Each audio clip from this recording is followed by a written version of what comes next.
Hello and welcome to the default Laminar Research Boeing 737-800 tutorial for beginners.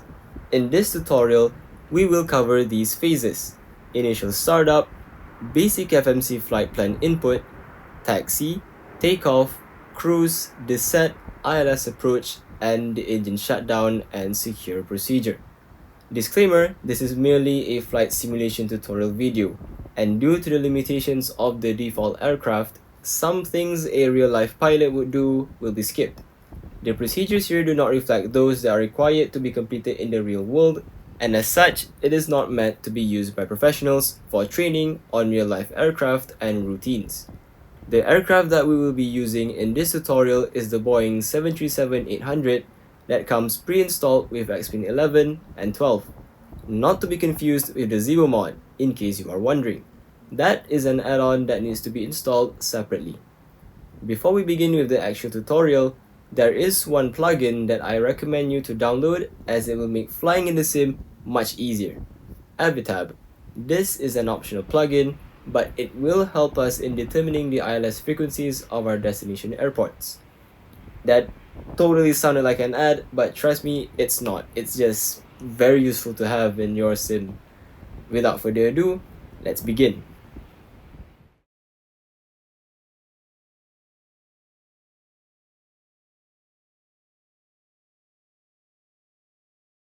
The first step is to make sure that the parking brake is set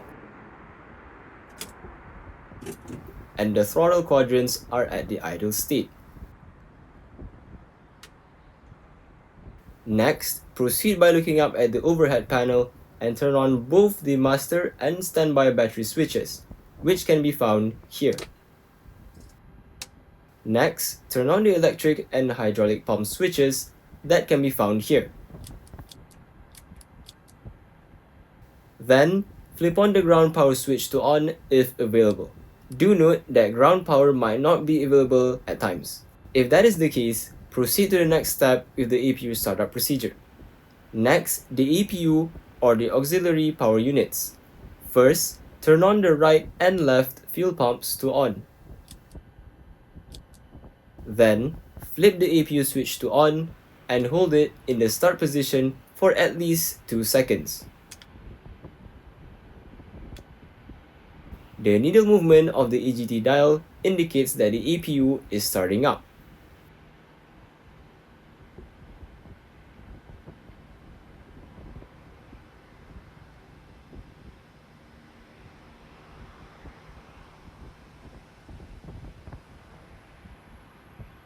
Flip all of the EPU generator switches to on once the blue indicator lights up.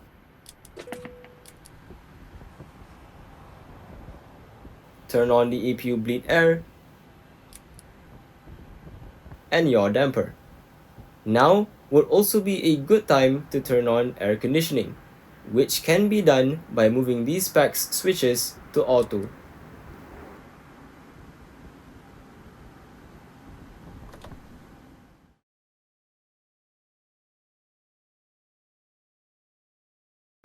Now to program the flight management computer or the FMC. For the flight plan itself, I recommend you to visit the SimBrief dispatcher website on your browser of choice. Reminder, you will need to create an account to access these features for free. And once done, you can fill up these spaces here. SimBrief is a detailed and complete flight plan generator, complete with the seats and stars for both departing and arriving runways. And once completed, you should be able to see the flight plan together with the field required to complete the journey. Don't be scared with all the information that is displayed here, as we will only be using details in these sections. We will use this information for our flight. For fuel, you can go to this tab here and adjust the payload by moving the sliders here. Let's adjust it so our fuel will be more or less the same amount as stated in our newly generated flight plan. Do note that refueling is usually done while the APU is turned off, but this is a simulator and there are no refueling animations for this variant of the 737, so it should be fine. Now, let's move on with the FMC, which can be found here.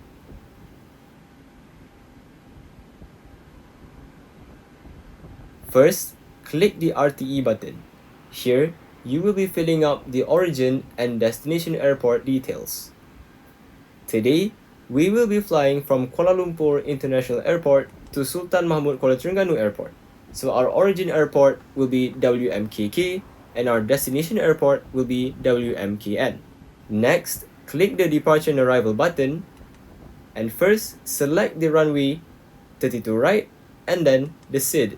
In this case, it will be PIBO 1D.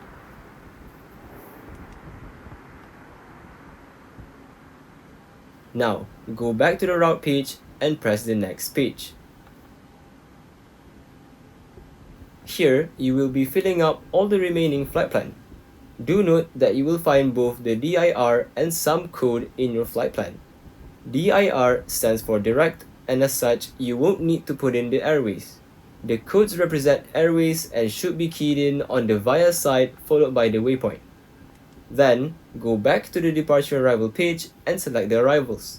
Select the SID first and then the runway, which is the opposite of what we did for the departure airport.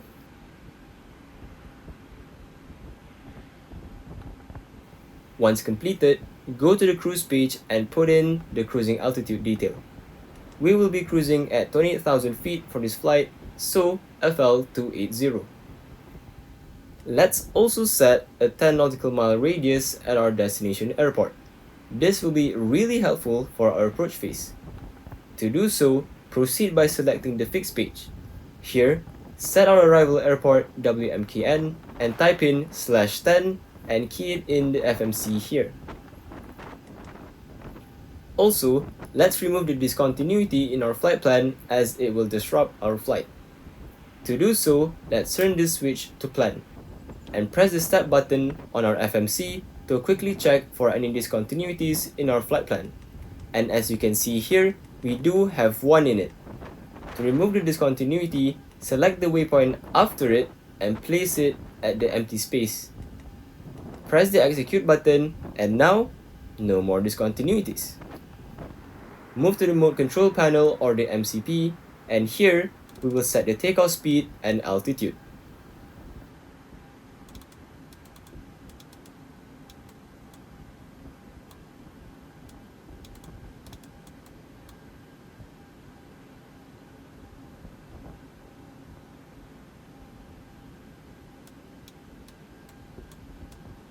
Be sure to also flip the auto throttle and flight directives to on. This will be very helpful later.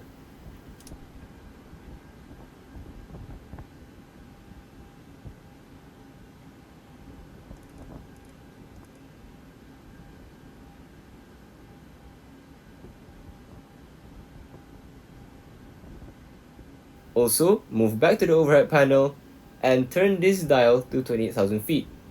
This will ensure that the cabin is pressurized when we get to the target altitude. And we're done.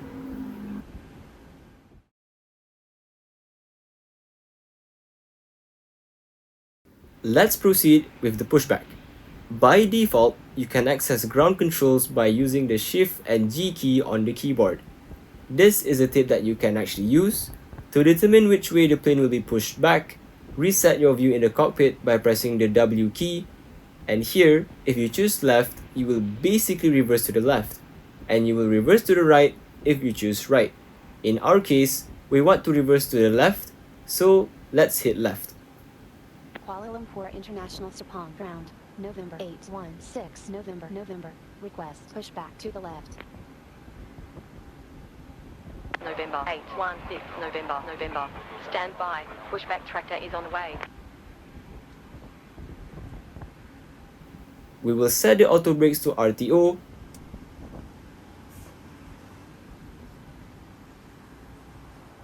Commencing pushback. Release parking brake. And the anti-collision lights to on.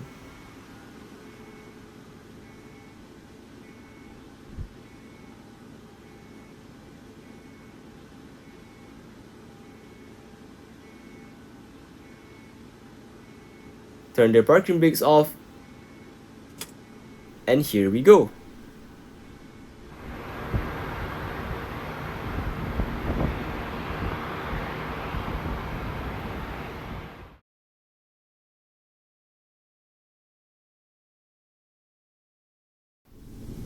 Now it is time to start the engines. We will once again look at the overhead panel and find the engine start section, which can be found here. But before we do that, let's first turn off the air conditioning by switching these off. Now, we can finally proceed with the engine startup. We will first start with the engine number 2. To start, move the dial to ground and wait for N2 to reach 19 or higher. Preferably, you want it to go to 25. Once it does, move the condition lever to idle position. This will inject fuel into the engines. Wait until the N2 is above 56% and double check if the start dial has disengaged. This should happen automatically. Stopping there. And that is engine number 2 startup complete. Also, set the parking brake once pushback is completed. I needed to stop the pushback earlier because the pushback truck would just push the plane onto the grass and we don't really want that. Now for engine number 1. Again, move the dial to ground and wait for N2 to reach 19 or higher. Once it does, move the condition lever to idle position.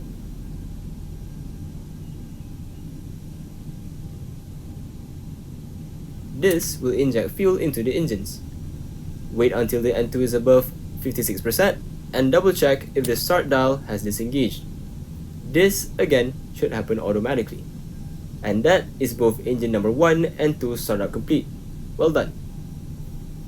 Once both engines have started, turn on both generators, which can be found here, and the engine bleed air switches that can be found here. Turn off APU bleed air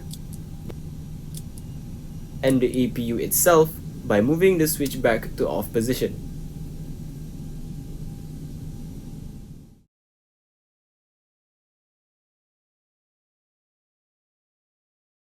Before we taxi, move back to the overhead panel and turn on all window heat switches.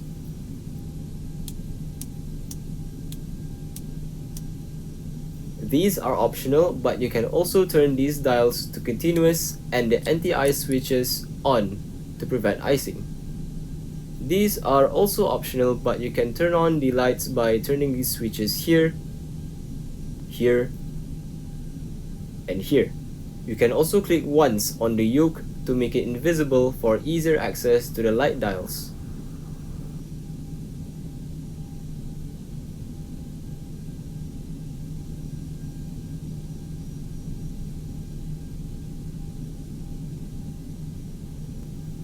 Deploy the flaps, 5 for our case as we're not that heavy.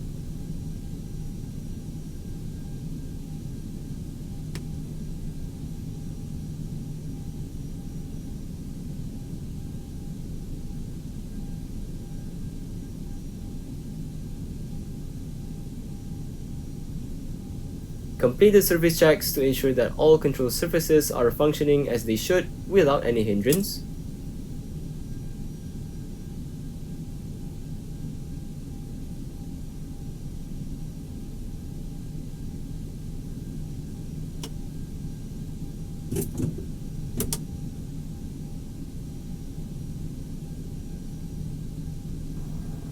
Move back to the overhead panel and turn on the lights as required.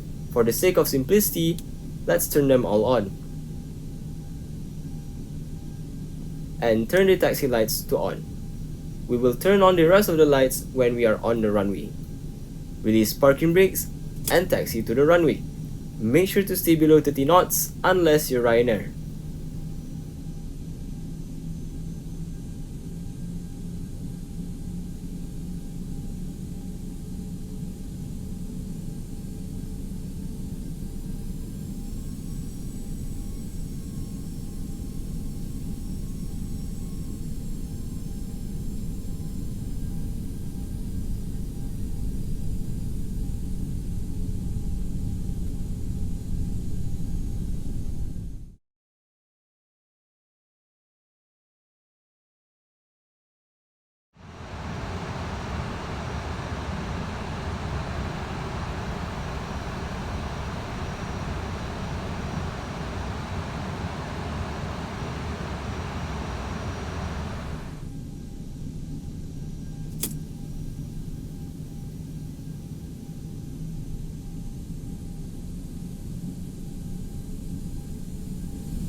Turn on all the runway lights. Check if the spoilers are not armed because we are in a Boeing. Flaps are deployed, and if the auto brakes are set to RTO. If everything is all good and fine, and taxi onto the runway.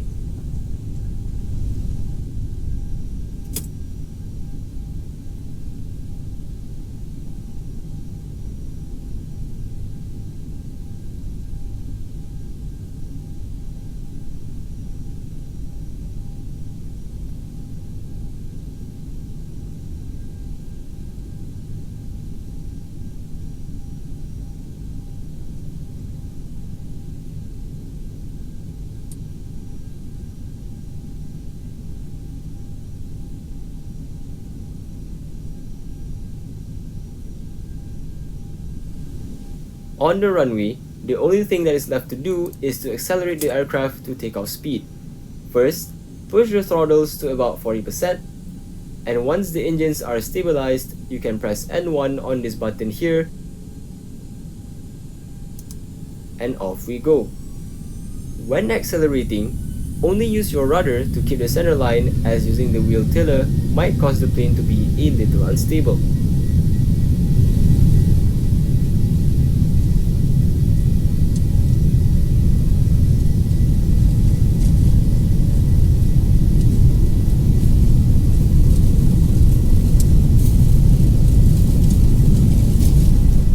When you have reached takeoff speed, gently lift the nose of the aircraft to around 5 to 10 degrees, and after lifting off, you can proceed to lift up the nose even further, but be mindful to not exceed 20 degrees even if the flight director tells you to.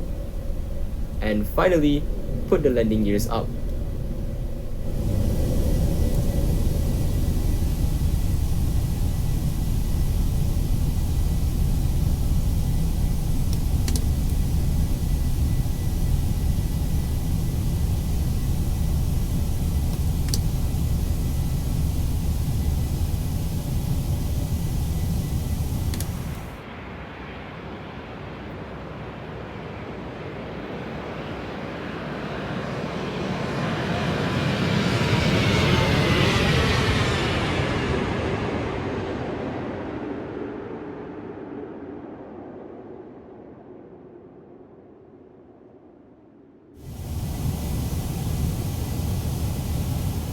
After departure, you can proceed by engaging the autopilot by pressing here. Don't forget to also click the LNAV and VNAV buttons here. Now, the plane will climb and cruise according to the flight plan we have already set. Once the aircraft reaches the transitional altitude, in our case 11,000 feet, pull the landing gear lever to off, turn off all taxi and runway lights, turn the engine start dials to auto, turn off the anti-ice switches,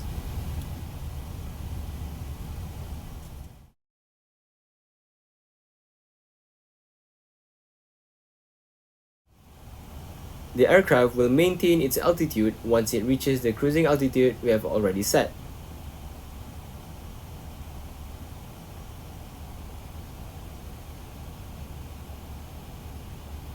The only thing to do in preparation for the set now is to set the altitude on the MCP to our desired height. In this case, it will be 3,000 feet.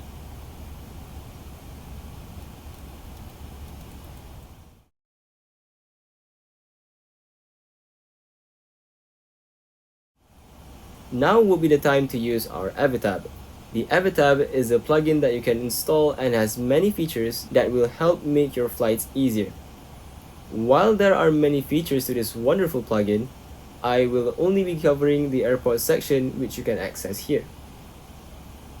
Let's look up our destination airport, WMKN. And here you can find both the frequencies and course for our arrival airport. This is important to enable us to complete the ILS landings. Simply put the frequency here,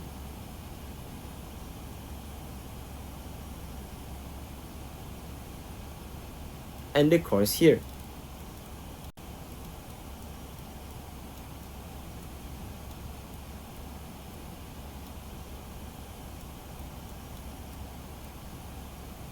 Now we are all set.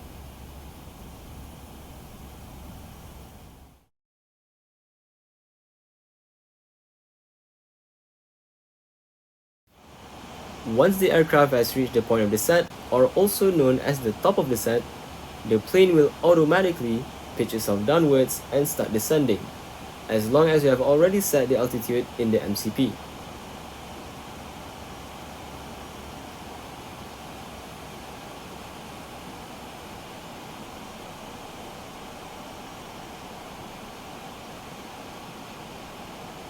If you somehow forgot to set the altitude earlier on, simply adjust the altitude to your liking and press the altitude alternate button here.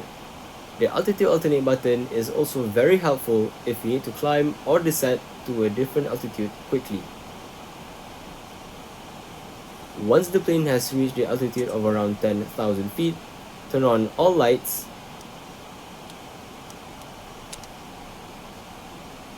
switch engine status to continuous, and all engine icing to on. We are now ready for approach.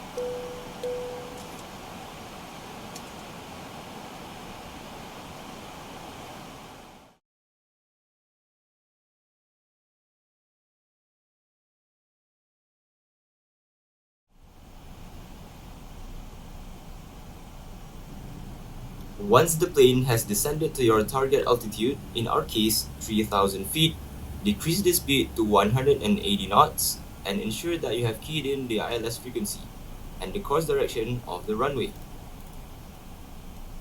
Now, shift your attention to the primary flight display, and once the horizontal purple diamond starts to move, click the localizer button here. Now, the plane will make adjustments in order to follow the glide path horizontally. Do the same for the lateral purple diamond as well. Once it starts to move, click on the approach button or app button here. Now, the plane will make adjustments both horizontally and laterally to follow the glide path towards the runway. Also, be mindful to lower your speeds gradually until you are at your target speed. We will set our target speed for this flight to approximately 145 knots. Also remember to deploy your flaps according to the speed of the aircraft. Lower your flaps the slower you go. Remember the 10 nautical mile radius that we have set earlier on? Once the plane has reached this green line, deploy the landing gears. We are now set for landing.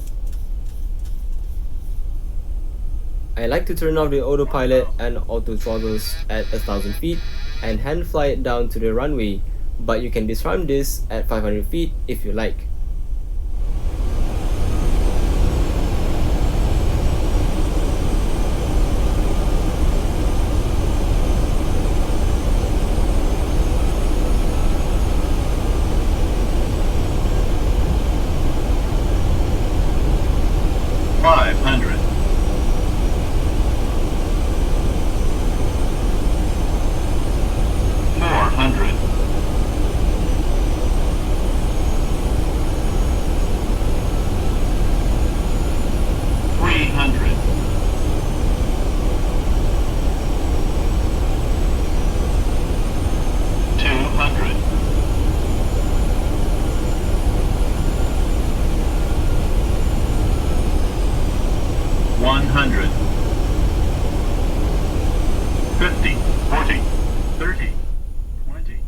Remember to flare and set throttles to idle.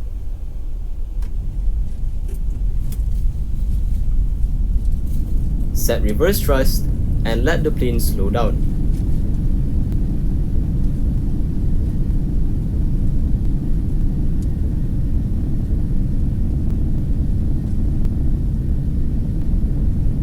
Retract reverse thrust before 60 knots to prevent unwanted objects from entering the engines.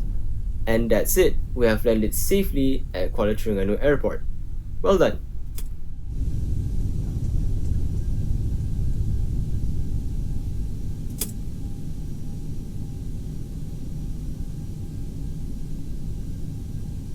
Retract both the speed brakes and flaps. Start the APU because this will be a very short taxi to the gate. and then turn off all runway lights. Leave the taxi lights on. And again, start the APU immediately. And don't forget to turn the auto brakes dial back to off.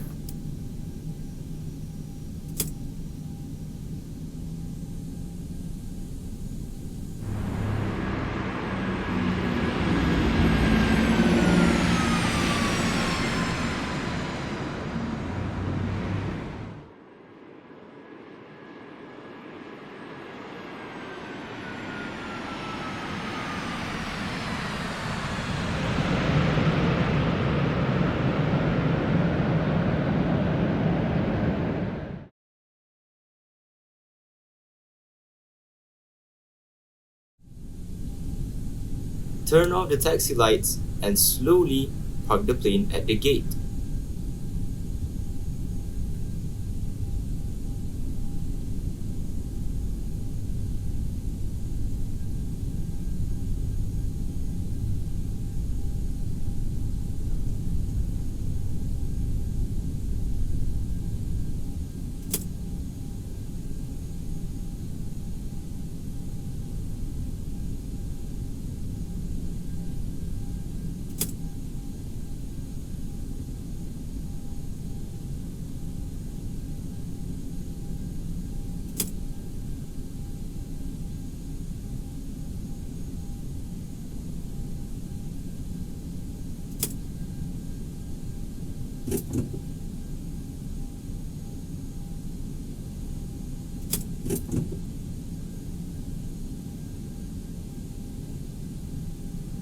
Turn on both APU gen buses, and finally, turn off the engines.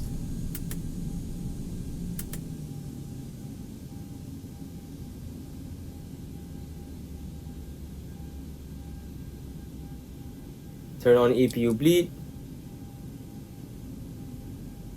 And with that, we're done.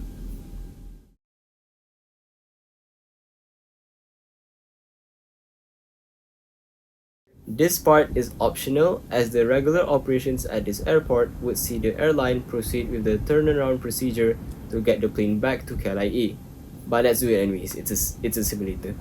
For simplicity's sake, the turnoff procedure is basically the reverse of what we did for the cold and dark procedure.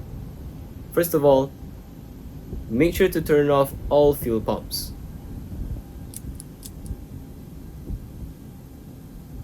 Ensure the engine start switches are set to auto. Turn off both pack switches. The APU bleed and the engine bleeds. And then turn off the APU.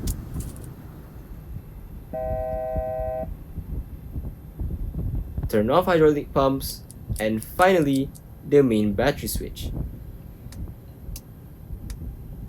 Also, don't forget to turn off all the exterior lights. And now, we are finally done. Congratulations on finishing the tutorial. I hope this video have been very informative and helpful for you to complete your first or maybe your nth number of flights. For any inquiries, feel free to reach out to me via the comments sections and I will see to it. This has been really fun to make and I thank you for watching. Subscribe, share, and all those good stuff. Enjoy!